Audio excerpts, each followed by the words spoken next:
On today's Locked On Mavs, more conspiracy? No, we got questions that need answers. And official announcements. The Mavericks officially have a new general manager and a new head coach. We called it. It's the Locked On Podcast Network, your team every day. I'm Luka Doncic, and this is Locked On Mavericks podcast. Dallas Mavericks are NBA champions. Bang! Bang! It's good! And the Mavericks have won the game! If you don't believe, you shouldn't be here.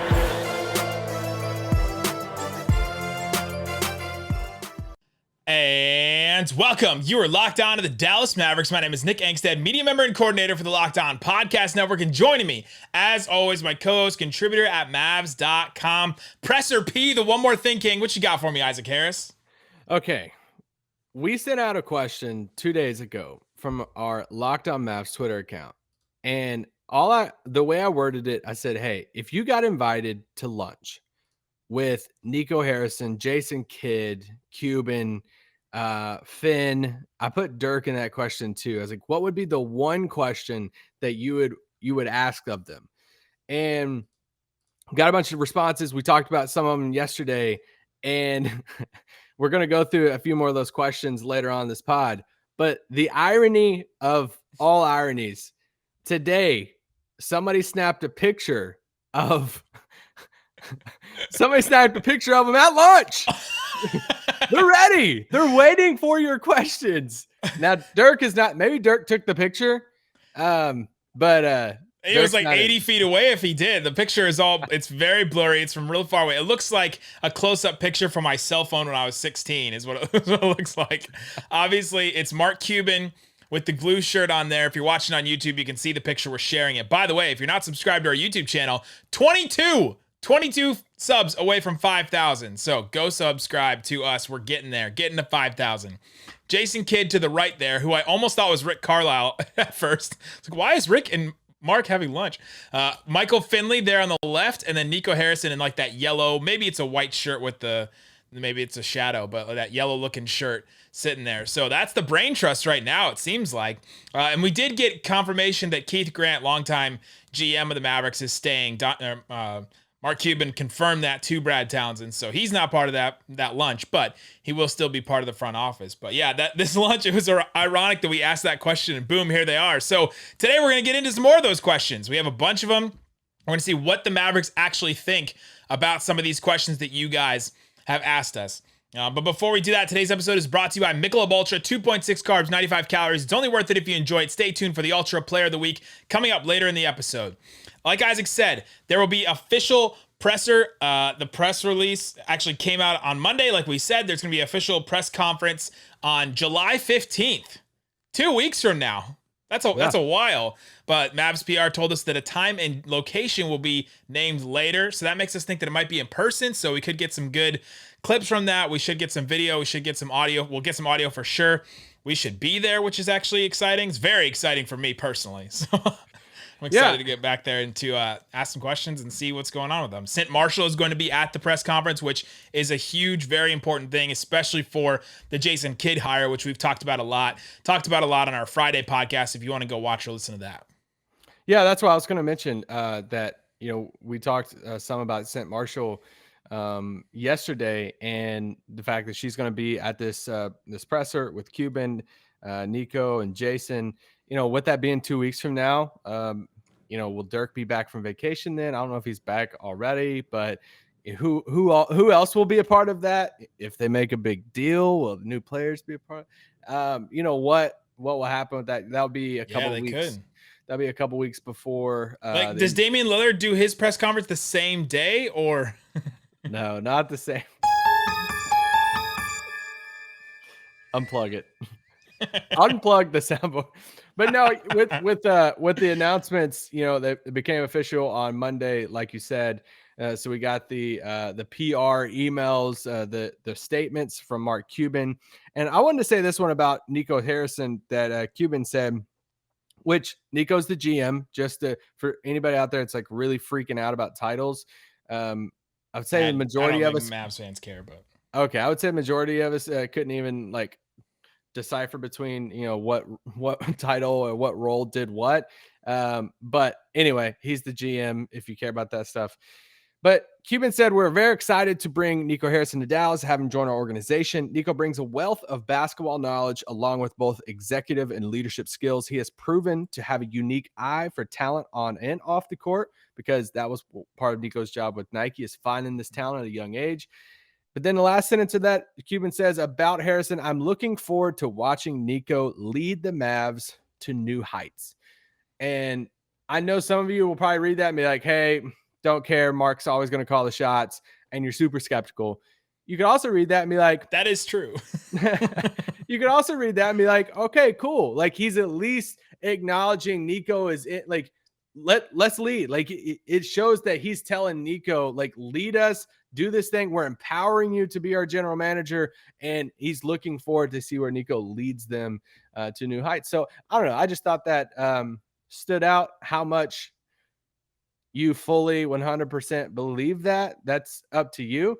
But I believe it some. Yeah, I found it something really interesting. You sent me this article from Howard Beck from, in SI about, Jason Kidd and Nico Harrison, specifically mentioning the diversity hire that the Mavericks made in Nico and Jason Kidd as well, which I think is notable. And we haven't mentioned it yet, but I thought that was great. They didn't just hire two more white guys to come fill Donnie and Rick's spot, which I think is interesting. But maybe one of the reasons why is they wanted to be, and they wanted to, so one of the things I found interesting in this article was that the Mavericks have been trying and failing to recruit superstar players in the last decade, variously whiffing on LeBron, Carmelo, Dwight Howard, Darren Williams, among others. It takes more than a persuasive sales pitch or a persuasive personality to land a star, but Harrison improves their chances. This is from a longtime team executive quote. It just gets Cuban in the conversation. He couldn't get in the conversation anymore. They didn't have a guy that could connect with any of those players. And Nico can tell Mark what he needs to do to get those guys. That's, I think, what Mark Cuban means by lead them into, like, Nico to lead them into that direction, because Rick wasn't very, like, he wasn't able to connect with players. That's pretty obvious at this point. Donnie Nelson was probably past his prime as far as connecting with players. But Nico Harrison is right there. Jason Kidd is right there as far as connecting with players. And we've talked a lot about the reason why they brought those guys in is to bring in free agents and to get star players. And this is a way to get in the door. The sentence, though, right there is he couldn't get in the conversation anymore. So that means even Mark Cuban couldn't get in the conversation and connect with players. This is from a longtime executive from somewhere else. So I think that was interesting, that's the perception, or that's what's going on with the Mavericks right now. Yeah, I thought that quote was enlightening from Howard Beck in there, of getting that quote from that long-time exec. But it just shows you what the Mavericks' plan was in hiring Nico Harrison and hiring Jason Kidd. Is they wanted to be more player friendly. They wanted to have those connections across the league. And even going into the Jason Kidd hire, that was official today. They had both their statements. Jason Kidd, Mark Cuban, he's the 10th head coach in franchise history. Jason talking about being back with the organization. Man, is that it? All I know, it's crazy. All of that stuff. And then Cuban was on the podcast, the Victory podcast, a few days ago, and he kind of referenced the same thing with Jason Kidd about him being a player's coach. Them should be a great combination. And that's the whole point, right? Because Jason's been a player's coach, and he's a point guard, right? And you want somebody who can, tell Luka where things are going to happen, where we didn't have that person. Yeah. And also, too, like being a head coach for a team, is it at a certain point you just need to change the scenery? That's what people say, right? At some point, that voice kind of runs silent, and guys falls on deaf ears. Right? Yeah, but I like what Steve Nash has done in Brooklyn, and we kind of emulated that with this hire, where they got D'Antoni, and I'm not saying we're going to hire a D'Antoni type or whatever. That'll be up to J. Kidd, but at the same time, you got Nash hugging Durant after that game, right?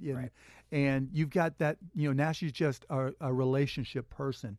And it used to be, and I used to feel strongly this way, that having an in-games X and O expert gave you the ultimate advantage. But now I think having a relationship person, right, somebody who can connect to the players, because that's what gets them to go a little bit harder, right? And that's what, when the chips are down and every team has a bad run, one way or the other, you want somebody that just is a relationship person. It's not that Rick isn't good at that. He was, but it's just harder to relate to a 22-year-old. Right. Interesting. So coming up, let's get into some more about this, about connecting with players and all that. But we have to name our Michelob Ultra Player of the Week. Is it Damian Lillard, and why is it not? Luka played for the Slovenian national team. He's the only player actually playing. Boban, I guess, could be considered with the Serbian team a Player of the Week. But is anybody else sticking out to you as far as players for the Mavs or anyone else? No. There's nobody else playing. I mean, if we want to do the old former Mav route of former Mavs in the playoffs, but yeah, Luka. I mean, let's just go ahead and just give it to Nico Harrison. We had 2 big hires this week, so that it can go to one of those guys. Nico Harrison, your Michelob Ultra Player of the Week, I guess, for coming in and bringing in players. He's the player getter of the week. Instead of just a Player of the Week, we're giving a player getter. He played Nico 7 years in Belgium or something. Oh, that's true. He played professionally. He played at Montana State, Division I. So yeah, he's a player for sure. Sure, we'll name him. It doesn't have to be a player that played this week. He played at some point. So Nico Harrison, the Ultra Player of the Week. He's going to hopefully bring Mavs fans joy, bring him happiness when he brings in free agents, when he gets the right trades, when he gets the right draft picks, because he knows all the guys that are coming out in college. Michelob Ultra, it's only worth it if you enjoy it. 2.6 carbs, 95 calories. Joy creates success. Enjoyment is in the end game. It's the whole game. So check out Michelob Ultra, and we'll be talking more about Nico Harrison, connection, players, all that coming up. All right, Isaac Harris. So we just heard from Mark Cuban from the Victory Podcast. Interesting distinction between the new coach and the old coach, I thought. Interesting. Mark Cuban said, Jason Kidd should be good for Luka. I think that we can kind of see how they're starting to pitch this to Mavs fans. Yeah, well, I think Cuban just vocalizing their plan and vocalizing exactly why it's stuff we've speculated on, it's stuff fans have speculated on, that the connection that Nico has with players around the league, the connection that Jason Kidd has with players around the league, that this is the route they want to go. And when he said that comment of, hey, we're valuing that over the X's and O's right now, because they're losing that with Rick Carlisle because he's one of the best in the game with X and O's. Little shot at Jason Kidd, maybe a little bit, but Rick Carlisle's one of the best in the business with X and O's. Hey, guess what? Our new coach is an obvious downgrade in X's and O's, right? It's kind of yes, it is. It is more of a, Rick Carlisle is one of the top 5 probably coaches as far as in-game adjustments, X's and O's. He's always gets voted top 5 in those GM surveys before the season. And so it's kind of hard to be okay, yeah, our GM is, our new coach is just as good at X's and O's as the last one, who's legendary at it. But it's kind of hard to not take a shot at the coach in the same way, in the same breath. Yes, but to just vocalize, and then him to say that line that, sometimes a coach falls on deaf ears, what he's saying. And it's okay, this is the stuff that we've been hearing a little bit, but just once again, for him to verbalize that and to say that out loud. And this is the route. This was the main thing with these hires, was they're more appealing with relationships and connections to people and players across the league. So I think this goes into actually one of our first questions that we want to keep on going on, that we hit some questions yesterday that people submitted to that Twitter question that we put out there about having lunch with the Brain Trust, what you would ask. There are different questions about the assistant coaching the coaching staff around Jason Kidd. I would assume that that's going to get announced fairly quick over the next week or so. Sometimes they want to, teams want to see, you got the picture. There you go. Sometimes teams want to, if they're going to pull some assistants from some teams left in the playoffs still, you don't know how that's going to shake out. But I would assume Kidd will announce his coaching staff sometime over the next week or so. Who's going to be on that is kind of, it's in speculation right now. So we had some questions about it. So I had to throw this one in there because it made me chuckle. Somebody asked on Twitter, said, can we bring in Jamal Mashburn and Jim Jackson as assistant coaches? I think maybe one, probably not the other, if I had to guess. Incredible. Just bring the 3 J's back to Dallas for nostalgia and get Jim Jackson on the broadcast. I don't know what Mashburn's doing right now. What is Mash doing? And we need to, somebody tweet at us and tell us what Mash is doing. I honestly have no clue. UK Wildcat. But one of the things that we've been saying for a long time, JJ Barea being on this coaching staff, Jason Terry, it was rumored that he's been, I think it's actually been reported on that he's been in. Jamal Mashburn Jr. plays for Albuquerque. Wow. For I think it's Rick Pitino's team right now, right? Interesting. I don't know. But who's going to be on the coaching staff with Jason Kidd, JJ Barea? Will Jason Terry be on that? I don't know. He's been assistant at Arizona. He's had some ties to the Texas Legends and stuff. Do you have any other guess? I have a guess. I'm gonna throw out a guess to this coaching staff, and let's see how many of them could be. And I'm gonna cheat on this because I think they will go. Even though Mark Cuban said in that clip, he compared it to Steve Nash and the hiring of Jason Kidd. And he's like, but look, Steve Nash had a Mike D'Antoni. Who's going to be the lead assistant to Jason Kidd? And I think we will see somebody that is experienced. And we've been saying Terry Stotts. I think heck, if we're just going to do the 2011 thing again, let's go ahead and do it. Let's go all out. Bring Stotts in. If it's not Stotts, two other names that I could look at that I could see in that spot with Jason Kidd. One of them is Lionel Hollins, who's been a head coach, but has been an assistant with the Lakers. Interesting. He brings him from the Lakers. I could also see Steve Clifford. And I don't know what his connection is with Jason Kidd, but this is another guy that has head coaching experience that would bring a veteran coaching experience to the coaching staff. So I could see that. I could see. Now, I actually got this one from Jeff Skinwade, who said the old assistant coach for the Mavericks, Tim. I can't even say his last name right. Grugerich. He used to be an assistant coach with the Mavs back in the day. I think we can see him on the coaching staff along with JJ Barea, along with Shamgod. Then it's just a question of who comes back. Would love to see Mike Shedd back, Jenny, DA. Yeah. How many of the existing assistants will be back?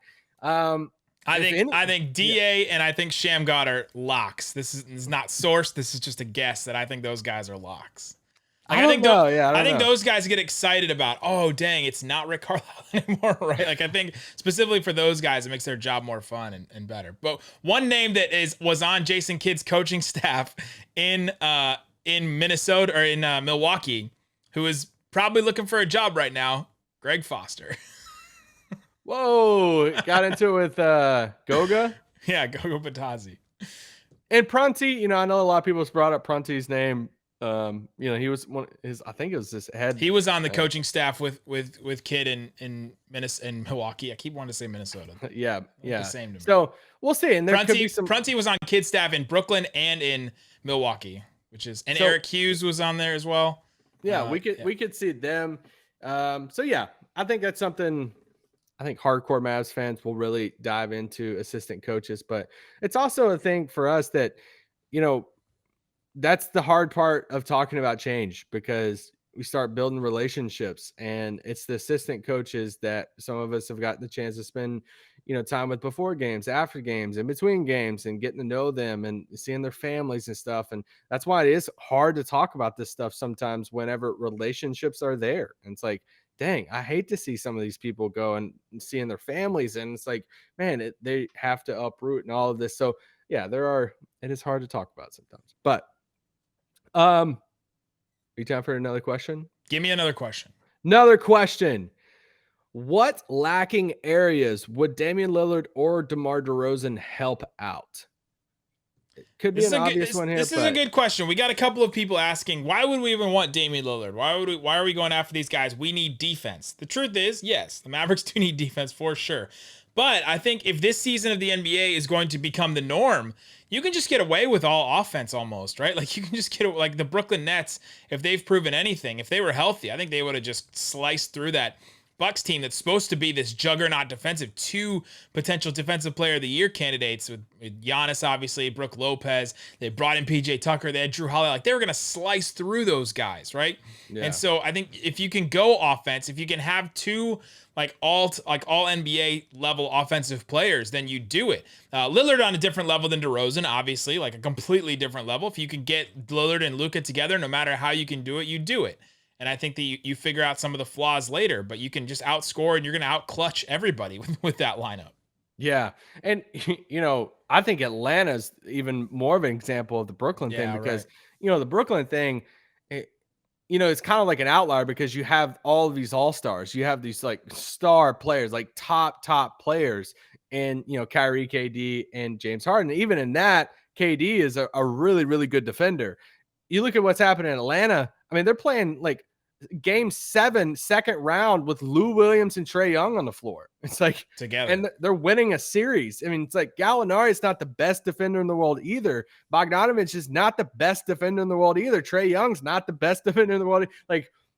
And they're in the conference finals right now. So I think that does show you something that it doesn't even have to be all world, big three on your team to show you that, offense kind of trumps defense right now. So I know the DeRozan thing, I think we'll have a longer pod on DeRozan once we'll do free agent pods. We've did that for the past 4 years. So this will be our 5th year doing free agent pods. We'll do a full DeMar DeRozan fit in Dallas breakdown on it. But what would DeRozan bring outside of Lillard? What would DeRozan bring to this team that they're lacking? Another creator, another guy who can say, go get me a bucket whenever Luka's on the floor or whenever he's off the floor. They can say, hey, mid-range, or just go do your thing because he can get buckets. He's been doing it against Dallas. He does against everyone.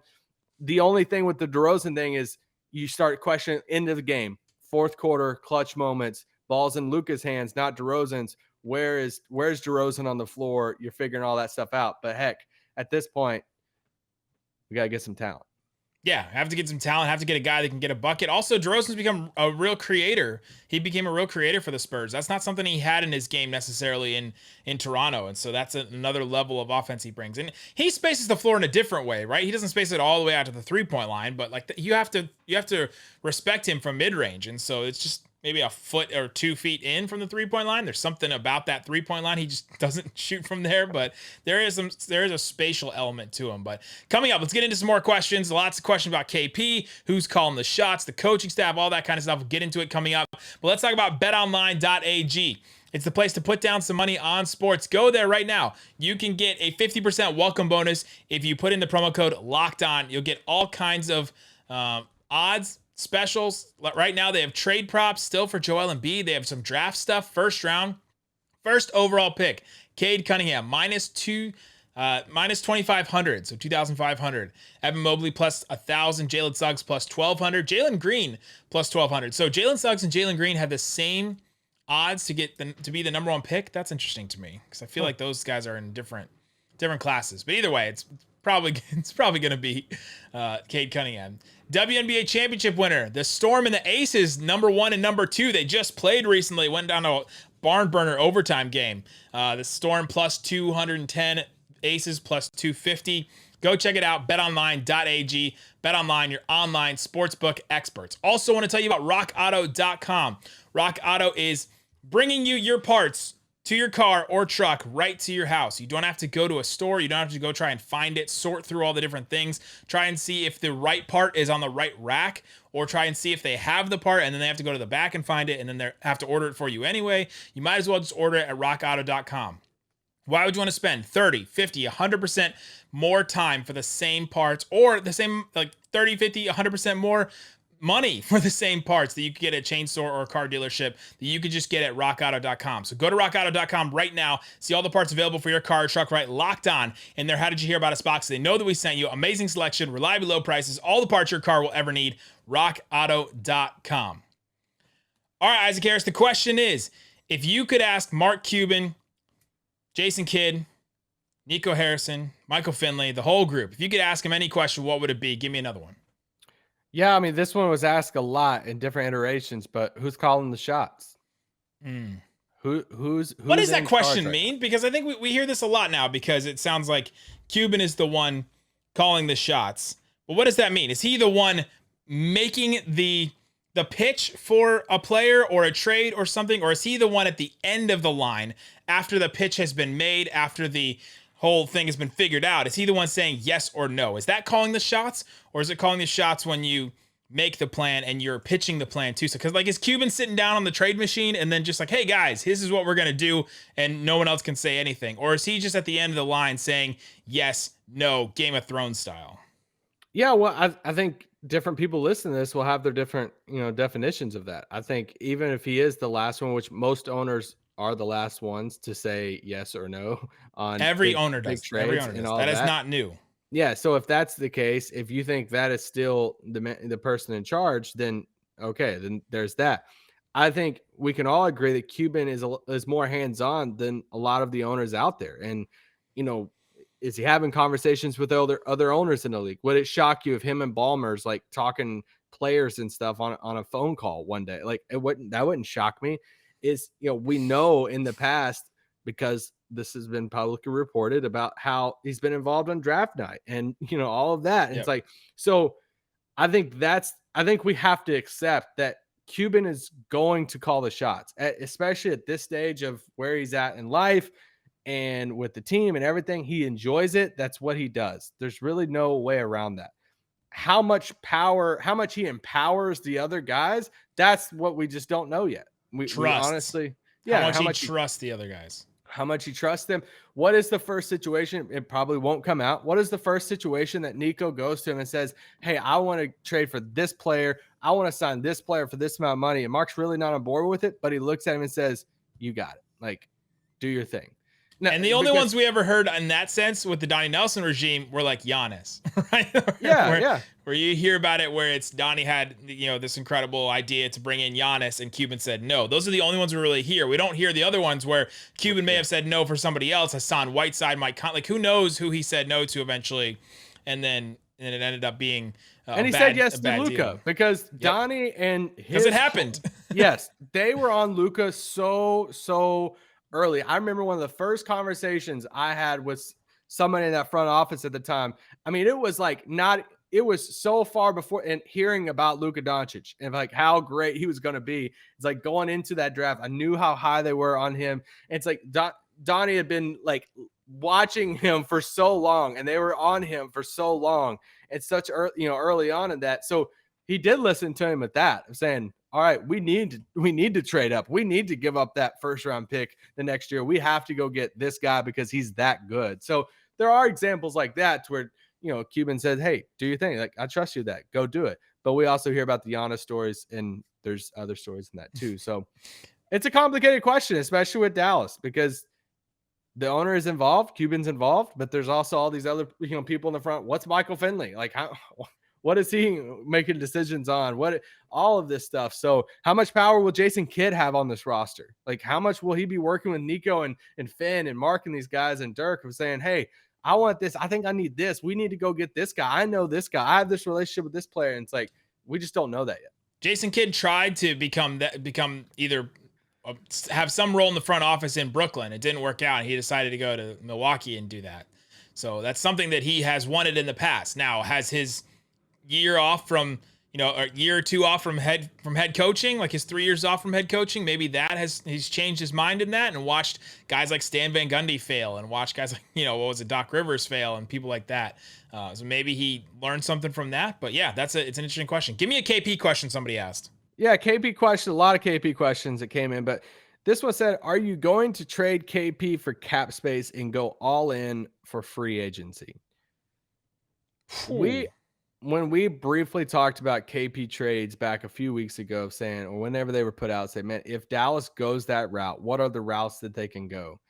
And, I think as time goes on, especially you look at guys like Ben Simmons, some of these players at their trade value, it's like, hey, just let it set for a bit. Like, there's no reason for Philly to trade Ben Simmons right now. Let it get into the summer, and then slowly people start trying to talk themselves into players, and the image and the value of players will slowly start to, okay, well, I can see that. Oh, they're this old.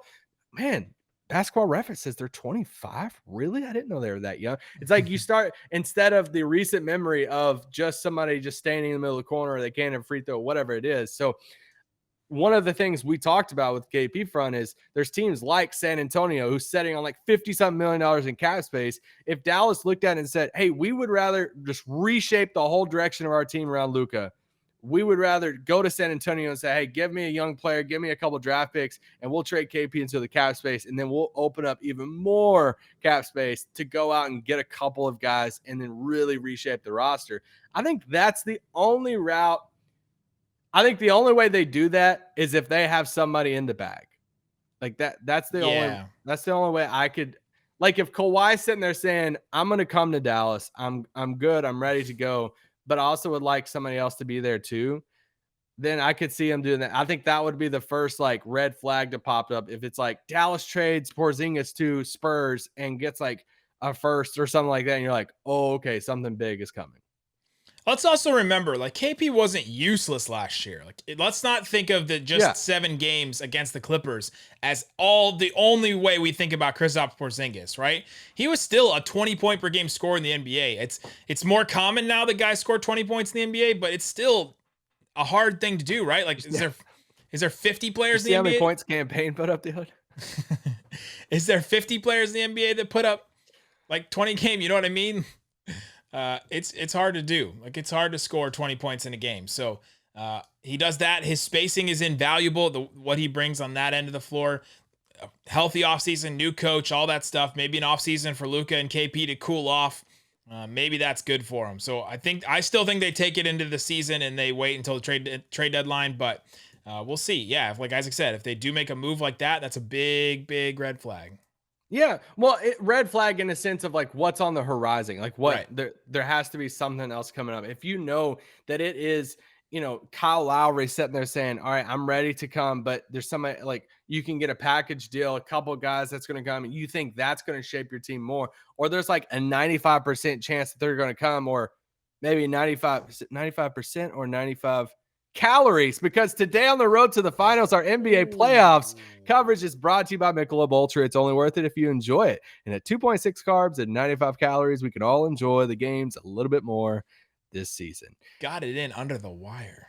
Under the wire. That's the only way I think they do the KP thing for cap space. I don't think they go that route unless they just drastically want to change the team. And like in the similar vein, somebody asked, how do we make it work with KP? They could go so many routes with KP over the next 2 months that honestly, I wouldn't be shocked either way. Like if they go into training camp, like you said, and the whole message is like new regime, new head coach, first healthy offseason in a long time. Let's give, Jason Kidd, Nico Harrison, all these guys a chance to make it work with KP and Luka. It's, another start in that. If that happens, I get it. I wouldn't be shocked. If they trade KP on draft night or they trade KP in the first week of free agency, I wouldn't be shocked either. Like everything's on. I'm just trying to say everything's on the table for me right now. Like I don't really have an expectation of what will happen with Porzingis, mainly because we don't know what the direction like these. It's a whole new regime in Dallas now as far as new guys, and Cuban's obviously still there, but we don't know the direction they want to take the team around Luka. There you go. Kristaps Porzingis, by the way, 43rd in the NBA in scoring, and that's how many players scored 20 points a game last year. 43. There's not many guys that that's not even 2 per team, right? They can score 20 points a game. So there you go. All right, guys.